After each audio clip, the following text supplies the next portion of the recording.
Hello friends, എല്ലാവർക്കും നമസ്കാരം. നിങ്ങൾ ഏവരും കാത്തിരിക്കുന്ന അലീനയുടെ നാളത്തെ വിശേഷത്തിലേക്ക് എല്ലാ കൂട്ടുകാർക്കും സ്വാഗതം. എല്ലാവർക്കും നല്ലൊരു ശുഭരാത്രി നേർന്നുകൊണ്ട് തന്നെ നമുക്ക് നാളത്തെ സൂപ്പർ ഹിറ്റ് വിശേഷത്തിലേക്ക് കടന്നാലോ. അതിനുമുമ്പായിട്ട് ആരെങ്കിലും നമ്മുടെ ഈ ചാനൽ ആദ്യമായിട്ട് കാണുന്നുണ്ടെങ്കിൽ ഇതുവരെ സബ്സ്ക്രൈബ് ഒന്നും ചെയ്തു വെച്ചിട്ടുണ്ടെങ്കിൽ തീർച്ചയായിട്ടും ഒന്ന് സബ്സ്ക്രൈബ് ചെയ്ത് വെച്ചോളൂ കേട്ടോ. അതിനോടൊപ്പം മാക്സിമം എല്ലാവരും നമ്മുടെ വീഡിയോ ഇഷ്ടപ്പെടുന്നുണ്ടെങ്കിൽ ഒരു ലൈക്കും ഒരു ഹൈപ്പും ഒക്കെ അടിച്ചിട്ട് വീഡിയോ കാണാൻ വേണ്ടി ശ്രമിക്കണേ. അപ്പൊ നേരെ വിശേഷത്തിലേക്ക് തന്നെ കിടക്കുകയാണ്. അപ്പൊ ശരണ്യയുടെ അമ്മയും ഷാജിയൊക്കെ വീട്ടിലെത്തിയല്ലോ. അപ്പൊ അതുകൊണ്ട് തന്നെ അവര് വളരെയധികം നല്ല രീതിയിൽ തന്നെയാണ് അവരോട് പെരുമാറുന്നത്. അങ്ങനെ ഭക്ഷണമൊക്കെ എടുത്ത് ബബിതയും കൃഷ്ണമോളും കൂടെ ചേർന്നാണ് ശരണ്യക്കും ശരണ്യയുടെ അമ്മയ്ക്കും വിളമ്പി കൊടുക്കുന്നത്. ഏതായാലും വല്ലാത്തൊരു അതിശയമാണ് കേട്ടോ. അപ്പൊ ഇത്രയും വലിയ വീടുണ്ടായിട്ട് ഇത്ര വലിയ പണക്കാരൊക്കെ ആയിട്ട് നമ്മളോട് ഇങ്ങനെയാണല്ലോ പെരുമാറുന്നത് എന്നോർത്തിട്ട് ശരണ്യക്കും ശരണ്യയുടെ അമ്മയ്ക്കും എന്താ പറയാ, ഒരു വലിയൊരു അതിശയം തന്നെയാണ്. ഏതായാലും ഇവര് ഭക്ഷണം കഴിച്ചുകൊണ്ടിരിക്കുകയാണല്ലോ. അപ്പൊ ഇതിനിടയിൽ നമ്മുടെ രോഹിത്തും അതുപോലെ ഷാജിയും കൂടെ പുറത്ത് സംസാരിച്ചുകൊണ്ട് നിൽക്കുകയായിരുന്നു. അങ്ങനെ നമ്മുടെ ഷാജീനെ വിളിക്കാനായിട്ട് ബാലചന്ദ്രനും വെളിയിലേക്ക് അങ്ങ് പോയി. അപ്പൊ ഷാജീനെ ഇതുവരെ കണ്ടിട്ടില്ല. അപ്പൊ ഷാജീനെ വിളിക്കാനായിട്ട് വെളിയിലേക്ക് പോയി, ഭക്ഷണം കഴിക്കാനായിട്ട് വിളിക്കാൻ വേണ്ടി വെളിയിലേക്ക് പോയി. മാത്രമല്ല സംസാരിക്കാനും കൂടി തന്നെയാണ് വെളിയിലേക്ക് പോയത്. ഷാജീനെ കണ്ടിട്ടുണ്ടെന്ന് തോന്നുന്നു നമ്മുടെ ബാലചന്ദ്രൻ. ഒരു തവണ എങ്ങാണ്ട് ഒരു മിന്നായം പോലെ കണ്ടിട്ടുണ്ടെന്ന് തോന്നുന്നു. കാരണം അലീനെ ഒരു ദിവസം വീട്ടിൽ കൊണ്ടുവിട്ടായിരുന്നല്ലോ. അപ്പൊ അങ്ങനെ എങ്ങാണ്ട് കണ്ടിട്ടുണ്ടെന്ന് തോന്നുന്നു. ഞാനും മറന്നുപോയി. ഇനിയിപ്പോ തെറ്റാണെങ്കിൽ ഒന്ന് ക്ഷമിച്ചേക്കണം കേട്ടോ. അപ്പൊ അങ്ങനെ നമ്മുടെ ഷാജീനെ ഭക്ഷണം കഴിക്കാൻ വിളിച്ചു കഴിഞ്ഞപ്പോഴത്തേക്കും ഷാജി ഭക്ഷണം കഴിക്കാൻ വരുന്നില്ല എന്നൊക്കെയാണ് പറയുന്നത്. ഇപ്പൊ വന്ന് ഭക്ഷണം കഴിക്കുക, എല്ലാം ഉണ്ടാക്കി വെച്ചിട്ടുണ്ട്, ഏതായാലും ഉണ്ടാക്കി വെച്ചതല്ലേ, കഴിച്ചിട്ട് പോയാൽ മതി എന്ന് പറഞ്ഞ് നിർബന്ധിക്കുക. രോഹിത്തും പറയാം, അയ്യോ വാ ഷാജിയേട്ടാ വന്ന് കഴിക്കുക, അവര് കഴിക്കാനിരുന്നല്ലോ, ഷാജിയേട്ടൻ മാത്രം എന്താ കഴിക്കാത്തതെന്ന് ചോദിച്ചപ്പോ വേണ്ടെന്ന്, എനിക്ക് അതിന്റെ ആവശ്യമില്ലെന്ന്, എനിക്കിപ്പോ വേണ്ട, എനിക്ക് വിശക്കണില്ല എന്നൊക്കെ പറയുന്നുണ്ട്. ഏതായാലും നമ്മുടെ ഷാജി എന്തോ ഇവരുടെ നിർബന്ധപ്രകാരം ചിലപ്പം കഴിച്ചേക്കാം, ചിലപ്പം കഴിക്കത്തില്ലായിരിക്കാം. ഏതായാലും അതൊക്കെ കഴിഞ്ഞു, ഇവര് ഭക്ഷണമൊക്കെ കഴിച്ചു കഴിഞ്ഞു. അങ്ങനെ നമ്മുടെ ബാലചന്ദ്രൻ ആണെങ്കിൽ ഷാജിയോട് കാര്യങ്ങളൊക്കെ ചോദിച്ച് ഇങ്ങനെ സംസാരിക്കുകയാണ്. അപ്പൊ ഞാനാണ് ഇങ്ങനെ അലീനെ രക്ഷിച്ച ആള്, അങ്ങനെയൊന്നും പറയുന്നില്ലെങ്കിൽ പോലും രോഹിത് പറഞ്ഞു കൊടുക്കുകയാണ്, ഇതാണ് അലീനെ ചേച്ചിയെ രക്ഷിച്ച ഷാജി ചേട്ടൻ. എപ്പോഴും നമ്മുടെ അലീന ചേച്ചി പറയാറില്ലേ, ആ ഷാജി ചേട്ടനാണ് ഇത് എന്ന് പറഞ്ഞപ്പോഴത്തേക്കും നമ്മുടെ ഷാജി ബാലചന്ദ്രന്റെ മുഖത്ത് നോക്കുന്നു, ബാലചന്ദ്രൻ ഷാജിയുടെ മുഖത്ത് നോക്കുന്നു. എന്നിട്ട് പറയാണ്, ഞാന് ആ ഒരു സീൻ കണ്ടിട്ടൊന്നുമില്ല, എല്ലാവരും പറഞ്ഞൊക്കെ കേട്ടിട്ടുണ്ട്, ഫോണിലൊക്കെ വന്നു എന്നൊക്കെ, പക്ഷെ ഞാനത് കണ്ടിട്ടൊന്നും ഇല്ലാട്ടോ ഷാജി. ഞാൻ പക്ഷെ അത് ക്രിയേറ്റ് ചെയ്തിട്ടുണ്ട്, എന്റെ മനസ്സിൽ അതുണ്ട്. നിങ്ങള് അലീനയെ രക്ഷിക്കുന്നതും കുറെ ആൾക്കാർ കൂടി ചേർന്ന് അലീനയെ ആക്രമിക്കാൻ വന്നപ്പം അലീനയെ മണ്ണെണ്ണ ഒഴിച്ചപ്പോഴത്തേക്കും നിങ്ങൾ ഒരു ദൈവദൂതനെ പോലെ വന്ന് അവളെ രക്ഷിച്ചതും ഒക്കെ എന്റെ മനസ്സിൽ ഇങ്ങനെ ഉണ്ട്. ഞാനത് കണ്ടിട്ടില്ല, എനിക്കത് കാണാൻ പറ്റത്തില്ല. അലീനെ എല്ലാവരും ആക്രമിക്കുന്നത് എനിക്ക് കാണാനായിട്ട് പറ്റത്തില്ലാത്തത് കൊണ്ട് തന്നെയാണ് ഞാനത് കാണാത്തത്.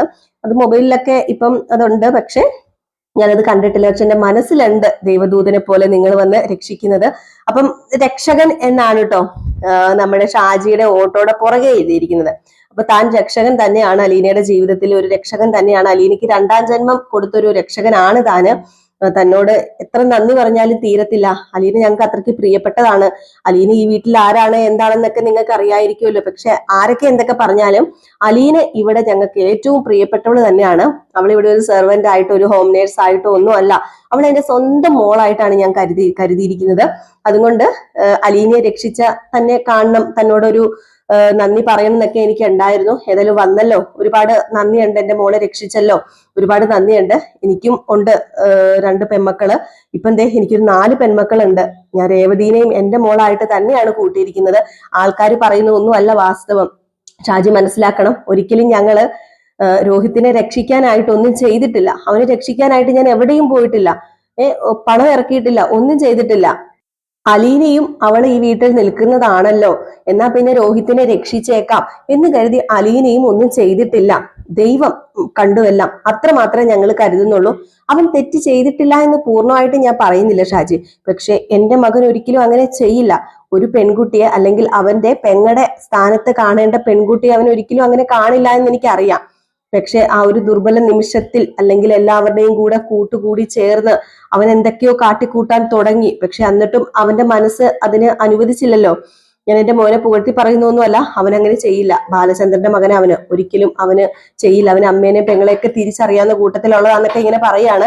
അപ്പൊ ഏതായാലും കഴിഞ്ഞ കാര്യമൊക്കെ കഴിഞ്ഞു സാറേ, അത് സാരമില്ല, അത് പോട്ടെ. ഏതായാലും ഞാൻ രോഹിത്തിനെ കണ്ടു, രോഹിത്തിനോട് സംസാരിച്ചു. അവൻ നല്ല കുട്ടിയാണെന്ന് ഞങ്ങൾക്കൊക്കെ മനസ്സിലായി. അവന് എന്തോ കൂട്ടുകെട്ടിലൂടെ ഉണ്ടായ കുറച്ച് മിസ്റ്റേക്കുകളൊക്കെ തന്നെ ആയിരിക്കാം. ഏതായാലും പതിയെ എല്ലാം കാലം മായ്ക്കാത്ത മുറിവുകളില്ലല്ലോ, എല്ലാം മാഞ്ഞു പോട്ടെ എന്നൊക്കെ നമ്മുടെ ഷാജിയും പറയുന്നുണ്ട്. ഏതായാലും ഈ സമയത്ത് അലീനയല്ലല്ലോ നമ്മുടെ ശരണ്യയുടെ അമ്മയും ഭക്ഷണമൊക്കെ കഴിച്ചിട്ട് അവിടെ നിന്ന് അലീനയോട് യാത്ര പറഞ്ഞ് അതുപോലെ ബാലചന്ദ്രനോടൊക്കെ യാത്ര പറഞ്ഞ് ഇറങ്ങുകയാണ്. വൈജ ആണെങ്കിൽ ഇവരൊന്ന് കാണാൻ പോലും വരുന്നില്ല. വൈജ പതുക്കെ പുറത്ത് എന്തൊക്കെയാ നടക്കുന്നതെന്ന് അറിയാൻ വേണ്ടി പതുക്കെ ഇങ്ങനെ ചെവിയൊക്കെ ഓർത്ത് ഇങ്ങനെ ഇരിപ്പുണ്ട് കേട്ടോ. പുറത്തെ കാര്യങ്ങളൊക്കെ അറിയണമല്ലോ, എന്താ എങ്ങനെയാണെന്നൊന്നും അറിയത്തില്ലല്ലോ. അപ്പൊ അതൊക്കെ അറിയാൻ വേണ്ടി ഇങ്ങനെ ചെവി ഓർത്ത് ഇരിപ്പുണ്ട്. ഇവര് പോകുമ്പോ വേണം ഇനിയിപ്പോ ചാടി ഇറങ്ങി വന്നിട്ട് അവിടെ രണ്ട് ചാട്ടം ചാടാനായിട്ട്. അപ്പൊ ഈ സമയത്ത് അലീനോട് യാത്ര പറയാണ്. അലീനോട് യാത്ര പറയാൻ വന്നു. അങ്ങനെ ഭക്ഷണമൊക്കെ കഴിച്ചോന്ന് ചോദിച്ചപ്പോഴത്തേക്കും ആ ഭക്ഷണമൊക്കെ കഴിച്ചു, എല്ലാം ഉണ്ടാക്കി തന്നായിരുന്നു, ഒരുപാട് നന്ദിയുണ്ട് അലീന ചേച്ചി, എനിക്ക് അറിയില്ല ഞങ്ങൾ ഇവിടെ വന്നപ്പം ഇങ്ങനെയൊന്നും അല്ല ഞങ്ങൾ പ്രതീക്ഷിച്ചത്. ഞങ്ങള് സത്യം പറഞ്ഞു കഴിഞ്ഞിട്ടുണ്ടെങ്കിൽ അലീന ചേച്ചി ഇവിടുത്തെ ഒരു സർവന്റ് അല്ലേ, അപ്പൊ ആ രീതിയിലായിരിക്കും ഞങ്ങളെയും കാണുക. അല്ല ഞങ്ങൾ കോളനിക്കകത്തൊക്കെ അല്ലേ കിടക്കുന്നത്, അപ്പൊ ഈ വീടിന്റെ പടി പോലും കയറ്റുമെന്ന് ഞങ്ങൾക്ക് അറിയില്ലായിരുന്നു. പേടിച്ചു വരച്ച അലീന ചേച്ചി വന്നതെന്ന് പറഞ്ഞപ്പോഴത്തേക്കും നിങ്ങൾ വിചാരിക്കുന്ന പോലെ ഒന്നും അല്ല, അത് പല ആൾക്കാരും നമ്മൾ വിചാരിക്കുന്ന പോലെയല്ല.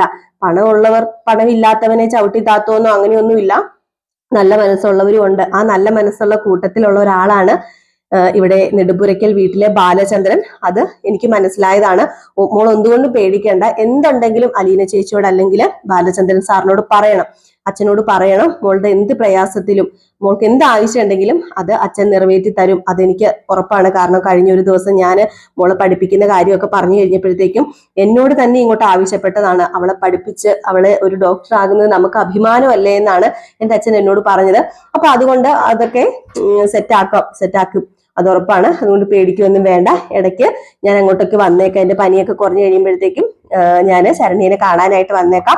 മോള് സന്തോഷമായിട്ടിരിക്കണം, വാശി പിടിക്കരുത്, അച്ഛനെ അമ്മേനെ വെറുതെ ബുദ്ധിമുട്ടിക്കരുത്, പിന്നെ വീട്ടിൽ കയറി അടയിരിക്കരുത്, എവിടെയെങ്കിലുമൊക്കെ ഇറങ്ങണം, അതുപോലെ പുറത്തൊക്കെ ഇറങ്ങി നടക്കണം എന്നൊക്കെ നമ്മുടെ ശരണ്യക്ക് കുറെ ഉപദേശമൊക്കെ കൊടുത്തു കേട്ടോ. അങ്ങനെ അപ്പോഴത്തേക്കും നമ്മുടെ ശരണ്യയുടെ അമ്മ പറഞ്ഞു, കുറെ നേരമായില്ലേ ഞങ്ങൾ ഇങ്ങോട്ടേക്ക് വന്നിട്ട്, അവിടെ ശരണ്യയുടെ അച്ഛനൊക്കെ തിരക്കുന്നുണ്ടായിരിക്കും, അവരാകപ്പാടെ പേടിച്ചൊക്കെ ഇരിക്കുകയായിരിക്കും, ഇവിടുത്തെ അവസ്ഥയൊന്നും അവർക്ക് അറിയില്ലല്ലോ, അതുകൊണ്ട് ബാമോളെ നമുക്ക് പോകാന്ന് ശരണ്യയോട് പറഞ്ഞപ്പം ശരണ്യ പറഞ്ഞു, എന്നാൽ പിന്നെ അലീന ചേച്ചി ഞങ്ങൾ പോകുക, ഇനി ഒത്തിരി നേരം നിൽക്കുന്നില്ല, ഞങ്ങൾ പോകുകയാണ് എന്നൊക്കെ പറഞ്ഞിട്ട് യാത്ര പറഞ്ഞ് നമ്മുടെ ശരണ്യൊക്കെ ഇറങ്ങുകയാണ് കേട്ടോ. ശരണ്യയും ഷാജിയും എല്ലാവരോടും യാത്രയൊക്കെ പറഞ്ഞ് വളരെ സന്തോഷപൂർവ്വം കേട്ടോ അവിടെ നിന്ന് ഇറങ്ങുന്നത്. ഒരിക്കലും പ്രതീക്ഷിക്കാത്ത ഒരു സ്വീകരണമാണ് ശരണ്യക്കും ശരണ്യയുടെ അമ്മയ്ക്കും ഷാജിക്കും ഒക്കെ കിട്ടിയത്. അങ്ങനെ ഓട്ടോയിൽ ഇങ്ങനെ പോകുമ്പോഴത്തേക്ക് ഷാജിയോട് ശരണ്യയുടെ അമ്മ പറയുന്നുണ്ട്, എത്ര നല്ല ആൾക്കാരാ, ഇത്രയും പണമൊക്കെ ഉണ്ടായിട്ടും അവർക്ക് ഇങ്ങനെയൊക്കെ പെരുമാറാനായിട്ട് കഴിയുന്നുണ്ടല്ലോ. ഞാനൊക്കെ പ്രതീക്ഷിച്ചത് സത്യത്തിൽ അവിടെ കയറി ചെല്ലുമ്പോഴത്തേക്കും രോഹിത്തിനെ കുറച്ചു നാളെങ്കിലും ജയിലിൽ കിടന്നത് ശരണ്യയുടെ ഈ കേസ് കാരണമല്ലേ, അപ്പൊ അതുകൊണ്ട് മൊഴി മാറ്റി പറഞ്ഞതൊക്കെ അവർ അറിഞ്ഞതല്ലേ, അപ്പൊ അതുകൊണ്ട് നമ്മളോട് ആ ഒരു വിരോധം കാണുമായിരിക്കും, ആ ഒരു വിരക്തി കാണുമായിരിക്കുന്ന ഓർത്തത്. പക്ഷെ എന്ത് നല്ല മനുഷ്യരാ.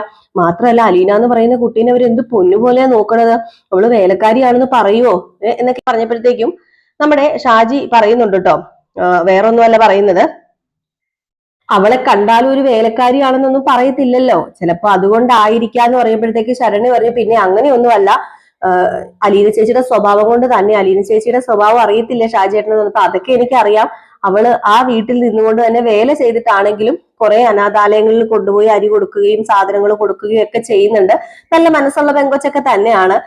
ഇനിയിപ്പം അവര് വലിയ വീട്ടുകാരൊക്കെ ആണല്ലോ, അവരുടെ ഉദ്ദേശം എന്താണെന്നൊന്നും നമുക്ക് അറിയത്തില്ലല്ലോ എന്നൊക്കെ ഇങ്ങനെ പറഞ്ഞ് തള്ളി വിടുകയാണ്. ഏതായാലും ശരണ്യക്കും ശരണ്യയുടെ അമ്മയ്ക്കും വലിയൊരു മതിപ്പ് തന്നെയാണ് കേട്ടോ നമ്മുടെ അലീനയും ബാലചന്ദ്രനെയും അവരുടെ വീട്ടുകാരെയൊക്കെ കണ്ടു കഴിഞ്ഞപ്പോഴത്തേക്കും ഉള്ളത്.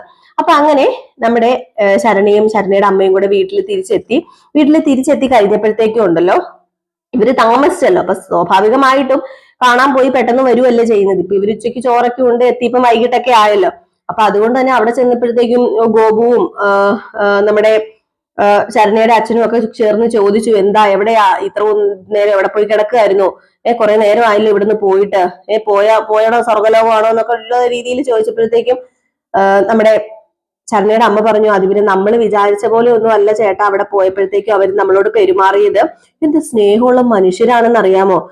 അവര് ചെന്ന് കഴിഞ്ഞപ്പോ തന്നെ അവര് കയറ്റി അകത്തിരുത്തി, മാത്രമല്ല ആ അലീനയോട് അവര് പെരുമാറുന്നത് എങ്ങനെയാണെന്ന് അറിയാമോ, അതും വേലക്കാരിയോ സെർവന്റ് ആയിട്ടോ ഒന്നും അല്ല, അത്രയ്ക്ക് നല്ല രീതിയിലാണ്. ആ വീട്ടിലെ ഒരു പെങ്കൊച്ചിനെ പോലെ തന്നെ ആ കൊച്ചിനോട് പെരുമാറുന്നത്.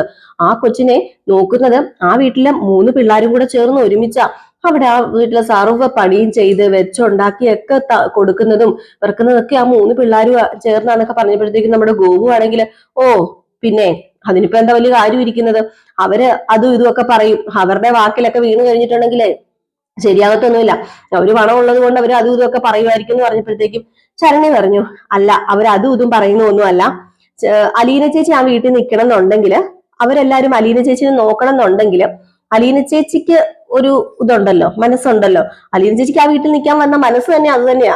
അത് കാരണം തന്നെയാ, അവരുടെ ആ ഒരു സ്വഭാവം കാരണം തന്നെയാണ് അവിടുത്തെ ആ സാറിന്റെ മക്കളാണെങ്കിലും സാറൊക്കെ ആണെങ്കിലും നല്ല രീതിയിൽ എല്ലാവരോടും പെരുമാറുന്നത്. അപ്പം അതൊക്കെ എന്നെ ഒരുപാട് സ്വാധീനിച്ചിട്ടുണ്ട്. അവരൊരിക്കലും നമ്മൾ വിചാരിക്കുന്നത് പോലെ നല്ല മനുഷ്യര് തന്നെയാണ്. ഒരിക്കലും നമുക്ക് കൈക്കൂലി തന്നിട്ടോ നമ്മളെ പാട്ടിലാക്കിയിട്ടോ ഒന്നും അവർക്ക് ഒന്നും കിട്ടാനൊന്നും ഇല്ലല്ലോ എന്നൊക്കെ ഇങ്ങനെ പറയുന്നുണ്ട്. അപ്പോഴത്തേക്കും എന്താ ഇവളോട് നല്ല രീതിയിൽ തന്നെയാണോ പെരുമാറിയത്?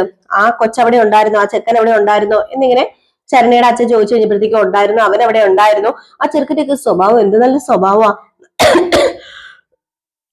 നമ്മൾ വിചാരിച്ച പോലെയൊന്നും അല്ല. ആ ചെറുക്കൻ എങ്ങനെയോ അതിനകത്ത് ചെന്ന് അകപ്പെട്ടു പോയതാണ് എന്നൊക്കെ ഇങ്ങനെ പറയുകയാണ് കേട്ടോ. അപ്പൊ ഇതൊക്കെ കേട്ട് കഴിഞ്ഞപ്പോഴത്തേക്കും വളരെയധികം എന്താ പറയാ, നമ്മുടെ ശരണയുടെ അച്ഛന് ആ ഒരു മൈൻഡിൽ വ്യത്യാസം വന്നേ.